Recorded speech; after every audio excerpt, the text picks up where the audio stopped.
ഓം നമോ ഭഗവതേ വാസുദേവായ. ഇന്ന് നമ്മൾ കാണാൻ പോകുന്നത് വിഷ്ണു സഹസ്രനാമത്തിലെ 81-ാമത്തെ ശ്ലോകമാണ്. ഈ ശ്ലോകത്തിൽ ഭഗവാന്റെ 757-ാമത്തെ നാമം മുതൽ 764-ാമത്തെ നാമം വരെയുള്ള വിശദീകരണമാണ് കാണാൻ പോകുന്നത്. തേജോ വൃഷോ ദ്യുതിധര സർവശസ്ത്രം മൃതാംബരക പ്രഗ്രഹോ നിഗ്രഹോ വ്യംഗോ നൈഗ ശൃംഗോ ഗദാഗ്രജക. ഈ ശ്ലോകത്തിലെ നാമങ്ങൾ തേജോ വൃഷ, ദ്യുതിധര, സർവശസ്ത്ര ഭൃതാംബര, പ്രഗ്രഹ, നിഗ്രഹ, വ്യംഗ, നൈകശൃംഗ, ഗദാഗ്രജ എന്നിങ്ങനെ 8 നാമങ്ങളാണ്. ഇതിൽ ആദ്യത്തെ നാമമാണ് തേജോ വൃഷ. തേജോ എന്നാൽ ആ ഭഗവാന്റെ തേജസ്സിനെ കുറിക്കുന്നു. വൃഷ എന്നാൽ മറ്റുള്ളവരിൽ അത് വർഷിക്കുന്ന ആ ഒരു ശക്തിയെ കുറിക്കുന്നു. അപ്പോൾ ഏതൊരു പ്രപഞ്ചത്തിലെ സൃഷ്ടിയിലും തേജസ്സിനെ വർഷിച്ചുകൊണ്ട് അവരെ അനുഗ്രഹിക്കുവാനുള്ള ആ ഒരു ശക്തി സാക്ഷാൽ ഭഗവാൻ മഹാവിഷ്ണുവിനാണുള്ളത്. അതിനാൽ ഭഗവാന് തേജോ വൃഷ എന്ന നാമധേയം.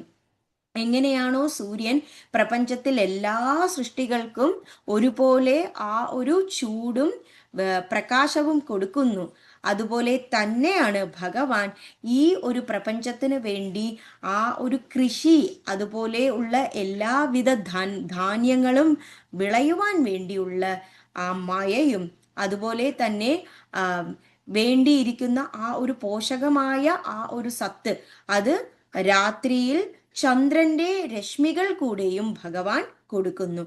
അതിനാലാണ് നമുക്ക് ഓരോരോ നേരത്തും ഭഗവാന്റെ ആ രശ്മികൾ ആ സൃഷ്ടിയിൽ എപ്പോഴും പതിഞ്ഞുകൊണ്ടേയിരിക്കുന്നു. അതിനാൽ ഭഗവാന് തേജോവൃഷ എന്ന നാമധേയം. അടുത്ത നാമധേയം ദ്യുതിധര എന്നാണ്. ദ്യുതി എന്നാൽ ആ ഒരു സൗന്ദര്യത്തെ കുറിക്കുന്നു, ശക്തിയെ കുറിക്കുന്നു. ധര എന്നാൽ അനുഗ്രഹത്തെ കുറിക്കുന്നു. അപ്പോൾ ദ്യുതിധര എന്നാൽ ഏതൊരു ശക്തിയാണോ പ്രപഞ്ചത്തിലെ ഓരോ സൃഷ്ടിക്കും, സൗന്ദര്യമാകട്ടെ ശക്തിയാകട്ടെ, അവർ മുന്നോട്ട് വരുവാൻ നയിക്കുന്ന ആ ഒരു വിധത്തിലുള്ള പ്രചോദനമായിക്കോട്ടെ, അത് കൊടുക്കുന്ന സാക്ഷാൽ ഭഗവാന് ദ്യുതിധര എന്ന നാമധേയം. അതായത് എപ്പോഴും ഭഗവാൻ ആത്മാവിന്റെ രൂപത്തിൽ എല്ലാവരുടെയും മനസ്സിൽ കുടികൊള്ളുന്നു. അത് നമ്മൾ കാണുന്ന കാഴ്ചപ്പാടിനെ മാറ്റുന്നു, നമുക്ക് വരുന്ന വികാരത്തെ മാറ്റുന്നു, നമ്മുടെ ചിന്തകളെ മാറ്റുന്നു, നമ്മുടെ പ്രവൃത്തികളെ മാറ്റുന്നു, നമ്മുടെ വാക്കുകളെ മാറ്റുന്നു. അതിനാൽ ഭഗവാൻ ദ്യുതിധര എന്ന നാമധേയം. അടുത്ത നാമധേയം സർവശാസ്ത്ര ഭൃതാംബര എന്നാണ്. സർവ എന്നാൽ എല്ലാം എന്നർത്ഥം. ശാസ്ത്രം എന്നാൽ ആ ഒരു ആയുധത്തെ കുറിക്കുന്നു. അതുപോലെ ഭൃതാം വര എന്നാൽ നമുക്ക് എങ്ങനെയാണോ ഒരു സംഭവത്തെ നേരിടുവാൻ വേണ്ടി നമുക്ക് തോന്നുന്നത്, അത് ഒരു പക്ഷേ പ്രവൃത്തിയിലൂടെ ആയിരിക്കും, വാക്കുകളിലൂടെ ആയിരിക്കും, ചിന്തകളിലൂടെ ആയിരിക്കും. ആ ഒരു നേരിടാൻ വേണ്ടിയുള്ള നമ്മൾ ഉപയോഗിക്കുന്ന ഉപകരണത്തെ നമ്മൾ ഭൃതാംബര എന്ന് പറയുന്നു. അത് നമുക്ക് അനുഗ്രഹിച്ച ഭഗവാന് സർവശാസ്ത്ര ഭൃതാംബര എന്ന് പറയുന്നു. അതായത് ഭഗവാൻ ഉപയോഗിക്കുന്ന ഏതൊരു ആയുധത്തിന്റെ ശ്രേഷ്ഠമായ ആയുധത്തിന് പതിയായി നിൽക്കുന്നതിനാൽ ഭഗവാന് സർവശാസ്ത്ര ഭൃതാംബര എന്ന നാമധേയം. അതായത് നാരായണൻ പുരാണങ്ങളിൽ കണ്ടാൽ തന്നെ നമുക്കറിയാം, ഏറ്റവും വലിയ ആയുധമായി സുദർശന ചക്രത്തെയാണ് വെച്ചിരിക്കുന്നത്. അതായത് ഈ ചക്രം ഉപയോഗിച്ചാൽ ഭഗവാന് വേറെ പ്രപഞ്ചത്തിലുള്ള ഏതൊരു ആയുധത്തെക്കാൾ ഉന്നതയിലാണ് ഈ ആയുധം. അതായത് പ്രപഞ്ചത്തിൽ ഒരു നാശം വിതയ്ക്കുവാൻ ഈ ഒരേ ഒരു ആയുധത്തിന് സാധിക്കും. അത് മാത്രവുമല്ല, നല്ല ഏറ്റവും സമ്പന്നമായ കാര്യത്തിന്റെ ആ ഒരു ഗൗരവത്തെ മനസ്സിലാക്കുവാനും സുദർശനത്തെ ഉപയോഗിക്കുന്നു. അതുപോലെ തന്നെ നമ്മൾ എങ്ങനെയാണോ നമ്മൾ ഓരോ കാഴ്ചപ്പാടിനെ കാണുന്നത്, എങ്ങനെയാണോ നമ്മൾ ബന്ധപ്പെട്ടിരിക്കുന്നത്, ആ ബന്ധത്തെ ഈ ജീവാത്മാവിൽ ഈ സുദർശനത്തെ ചക്രത്തെ അതിനാൽ ഉപമിക്കുന്നു. അതായത് നമ്മൾ മനസ്സിൽ ഓരോ ദുഷ്വിചാരങ്ങൾ വരുമ്പോൾ അതിനെ എല്ലാം നശിപ്പിച്ചുകൊണ്ട് മോക്ഷത്തെ പ്രദാനം ചെയ്യുവാൻ വേണ്ടി ഭഗവാൻ സുദർശനത്തെ ഉപയോഗിക്കുന്നു. ദർശന എന്നാൽ കാണുക എന്നർത്ഥം. സു എന്നാൽ കാണുന്നതിനോട് കൂടി, അതായത് ഏറ്റവും നല്ല കാര്യങ്ങൾ, നല്ല ചിന്തകൾ, നല്ല രീതിയിലുള്ള പ്രവൃത്തികൾ, നല്ല വാക്കുകളെ നമുക്ക് കാണിച്ചു തരുന്ന ആ ഭഗവാന് സുദർശന എന്ന നാമധേയം. അടുത്ത നാമധേയം പ്രഗ്രഹ എന്നാണ്. പ്രഗ്രഹ എന്നാൽ ഓരോ ഭക്തനും എങ്ങനെയാണോ ഭഗവാനെ ഭക്തിപൂർവം ആദരിക്കുന്നത് അതിനെല്ലാം സ്വീകരിക്കുവാനുള്ള ഉടമ സാക്ഷാൽ മഹാവിഷ്ണുവിനുണ്ട്. അതിനാൽ ഭഗവാന് പ്രഗ്രഹ എന്ന നാമധേയം. അതായത് ചെറുതോ വലുതോ അത് മാത്രമല്ല, ഏത് രീതിയിലുള്ള ആ ഒരു ഭഗവാനിലുള്ള സമർപ്പണത്തെയും ഭഗവാൻ എതിരേൽക്കുന്നു. അത് ഒരു വാക്കായിക്കോട്ടെ, ഭഗവാന്റെ നാമമായിക്കോട്ടെ, ഗീതമായിക്കോട്ടെ, കീർത്തനമായിക്കോട്ടെ, വേദമായിക്കോട്ടെ, ഉപനിഷത്തായിക്കോട്ടെ, ഏതൊരു കാര്യവും ഭഗവാനെ മനസ്സിൽ വിചാരിച്ച്, അതൊരു പഴമായിക്കോട്ടെ, കായായിക്കോട്ടെ, കനിയായിക്കോട്ടെ, അതല്ലെങ്കിൽ നമ്മൾ മനസ്സുകൊണ്ട് അർപ്പിക്കുന്ന ഒരു പുഷ്പമായിക്കോട്ടെ, ഏതിനെയും ഭഗവാൻ സ്വീകരിക്കുന്നതിനാൽ, സ്വീകരിക്കുവാൻ ആ യോഗ്യത സാക്ഷാൽ ഭഗവാൻ മാത്രമുള്ളതിനാൽ ഭഗവാന് പ്രഗ്രഹ എന്ന നാമധേയം. ഈ പ്രപഞ്ചത്തിൽ എല്ലായിടത്തും കുടികൊള്ളുന്ന ആ ഭഗവാന് ഒരിക്കലും മാറ്റങ്ങൾ സംഭവിക്കുന്നില്ല. അതിനാൽ ഏതൊരു അർപ്പണഭാവത്തെയും ഭഗവാൻ സ്വീകരിക്കുന്നു.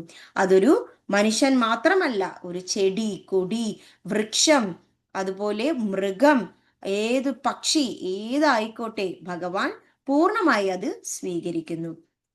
അത് മാത്രമല്ല, സംസ്കൃതത്തിൽ ഈ നാമത്തിന് എങ്ങനെയാണോ ഒരു കുതിരയെ കടിഞ്ഞാൺ വെച്ച് അതിൻ്റെ ചലനത്തെ നമ്മൾ നിയന്ത്രിക്കുന്നത്, അതുപോലെ നമ്മുടെയൊക്കെ വിചാരത്തെയും നമ്മുടെയൊക്കെ മനസ്സിനെയും കടിഞ്ഞാണിട്ട്, അതിനെ ഇന്ദ്രിയങ്ങളൊക്കെ കടിഞ്ഞാണിട്ട് നിയന്ത്രിക്കുന്ന ഭഗവാന് പ്രഗ്രഹ എന്ന നാമധേയം.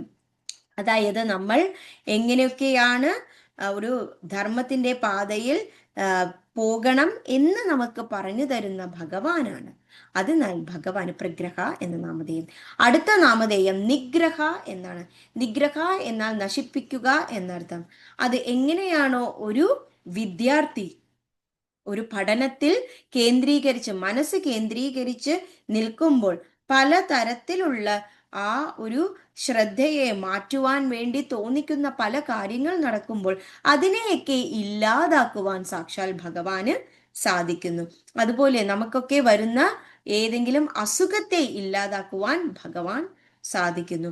അതുപോലെ ഇരുട്ടിനെ നശിപ്പിച്ചുകൊണ്ട് ഒരു സൂര്യന്റെ പ്രകാശത്തെ പോലെ, അതുപോലെ പല പല കാലഘട്ടങ്ങളിൽ, അതായത് ഒരു വേനൽക്കാലത്തെ ഇല്ലാതാക്കി എങ്ങനെയാണോ ആ ഒരു ഊഷ്മളതയിൽ നിന്നും ഒരു മഴക്കാലം വരുന്നത്, അതുപോലെ കാലകാലത്തെയും നമുക്ക് തരുന്ന ഭഗവാന് നിഗ്രഹ എന്ന നാമധേയം. നമ്മുടെ മനസ്സിൽ ആ ഒരു ചിന്ത, ഞാൻ എന്ന ഭാവം, അഹങ്കാരത്തെ ഇല്ലാതാക്കുവാനും ഭഗവാൻ നിഗ്രഹ എന്ന നാമധേയത്തെ അനുയോജ്യമായി തീരുന്നു. അതുപോലെ നമ്മുടെ മനസ്സിൽ ഓരോന്നും ഗ്രഹിക്കുവാനുള്ള ആ ഒരു ശക്തി, അത് ജ്ഞാനത്തെ ആയാലും ഒരു സംഭവത്തെ ആയാലും ആ ഒരു സ്ഥിതിയെ ആയാലും അതിനെ മനസ്സിലാക്കുവാനുള്ള ശക്തി ഭഗവാൻ തരുന്നു. അടുത്ത നാമധേയം വ്യഗ്ര എന്നാണ്. എങ്ങനെയാണോ ഭഗവാൻ ഓരോ ഭക്തന്മാരുടെയും ആശാപാശങ്ങളെയൊക്കെ പൂർത്തീകരിച്ചു കൊടുക്കുന്നതിൽ വ്യാപൃതയായി നിൽക്കുന്നത്, അങ്ങനെ ഒരു ശക്തിയെ വ്യഗ്രഹ എന്ന് പറയുന്നു. അതായത് മനസ്സിന്റെ ഓരോ മനുഷ്യരുടെയും മനസ്സിൽ ഓരോ ആഗ്രഹങ്ങൾ ആ ഇന്ദ്രിയങ്ങൾ വഴി അവർക്ക് തീർത്തു കൊടുക്കുവാൻ ഭഗവാന് സാധിക്കുന്നു. അതുപോലെ പരമാനന്ദത്തെ കൊടുക്കുവാനും സമാധാനത്തെ കൊടുക്കുവാനും എല്ലാവിധ ആയുർ ഐശ്വര്യങ്ങളെയും കൊടുക്കുവാനും ഭഗവാന് സാധിക്കുന്നതിനാൽ വ്യഗ്ര എന്ന നാമധേയം. അടുത്ത നാമധേയം നൈകശൃംഗ എന്നാണ്. ന ഏക, അത് എന്നതിനെ നൈക എന്ന് പറയുന്നു. ഏക എന്നാൽ ഒന്ന് അർത്ഥം. ന എന്നാൽ ആ ഒരു കൊമ്പ്, ശൃംഗ എന്നാൽ കൊമ്പ് എന്നർത്ഥം. അതായത് ഭഗവാൻ ഓരോവിധ അവതാരങ്ങളും എടുക്കുമ്പോൾ അതിൽ നമ്മൾ പറയുന്നത് പോലെ ചാത്വര ശൃംഗ ത്രയോ അസ്യ പാദ എന്നാണ് ഭഗവാനെ പറയുന്നത്. അതായത് നമ്മുടെ മനസ്സിൽ ഏതെങ്കിലും സംഭവം വളരെ വിപുലമായി ബാധിക്കുന്നുവെങ്കിൽ അത് ഈ ഉപനിഷത്തിൽ പറയുന്നത് പോലെ അതിൽ നിന്നും നമുക്ക് വെളിയിൽ വരുവാൻ, അതിൽ നിന്നും മോചിതരായി വരുവാൻ ത്രിപാദ, അതായത് മൂന്ന് പാതകൾ, അതായത് മൂന്ന് നിലയിലുള്ള ആ ഒരു സഞ്ചാരം നമ്മുടെ ആ, ആ ഒരു ശരീരത്തിൽ നടക്കുന്നു. അപ്പോൾ നമ്മൾ പതുക്കെ പതുക്കെ ആ ഒരു സമയ സന്ദർഭം അനുസരിച്ച് അതിൽ നിന്നും മോചിതരാകുന്നു.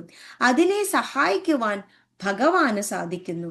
നൈക ശൃംഗ, അതായത് ഒരേ ഒരു കൊമ്പ് വെച്ചുകൊണ്ട് ഭഗവാൻ ഏതൊരു വിധത്തിലാണോ നമ്മുടെയൊക്കെ മനസ്സിൽ മൂന്ന് നിലയിൽ, അതായത് ജാഗ്രത, സ്വപ്നം, സുഷുപ്തി എന്ന നിലയിൽ പോകുന്നതോ, ഒരു നാലാമത്തെ ഒരു നിലയും ഉണ്ട്. അതിനെയാണ് പവിത്രമായ ഒരു ജാഗ്രത എന്ന് പറയുന്നത്. അതായത് നമുക്ക് മനസ്സിലാകണം അത് ഇതൊക്കെ സംഭവിക്കുന്നത് ഏതോ ഒരു പ്രേരണ മൂലമാണെന്ന്. ആ പ്രേരണ സാക്ഷാൽ ഭഗവാനാണ്. അതിനാൽ ഭഗവാന് നൈകശൃംഗ എന്ന നാമധേയം. അടുത്ത നാമധേയം ഈ ശ്ലോകത്തിൽ അവസാനത്തെ നാമമാണ് ഗദാഗ്രജ എന്നത്. ഗദയുടെ അഗ്രജൻ, അഗ്രജൻ എന്നാൽ വലിയ സഹോദരൻ, മൂത്ത സഹോദരൻ എന്നാണ് അർത്ഥം. അതായത് ഭഗവാൻ പല അവതാരങ്ങൾ എടുത്തു.